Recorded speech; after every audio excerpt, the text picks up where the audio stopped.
ক্যানিং পূর্বে ভোটের আগেই উত্তেজনা চরমে। দলবদল করে আইএসএফের প্রার্থী হওয়া আরাবুল ইসলাম প্রথম দিন প্রচারে নেমে বাধার মুখে পড়লেন।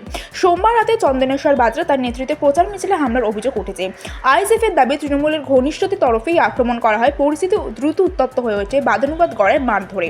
আরাবুল ইসলামের অভিযোগ, এর পেছনে রয়েছেন ভাঙাড়ের তৃণমূল প্রার্থী শকত মোল্লা এবং তার ঘনিষ্ঠ নেতা শাহজাহান মোল্লা। যদিও এই অভিযোগ অস্বীকার করেছে তৃণমূল শিবির।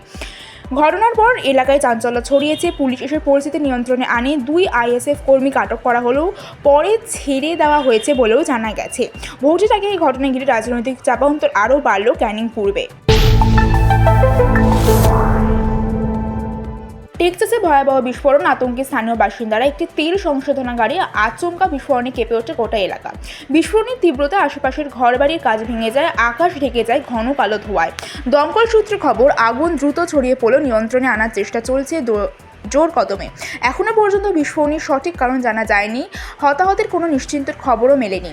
তবে এই ঘটনার পরে জোর জল্পনা, এর পিছনে কি কোনো নাশকতা? আন্তর্জাতিক মহলে প্রশ্ন উঠছে, ইরানের সঙ্গে চলা টানাপোড়েনের প্রেক্ষিতে কি একটি কোনো হামলা? যদিও প্রশাসনের তরফে এখনও পর্যন্ত কোনো ইঙ্গিত মেলেনি।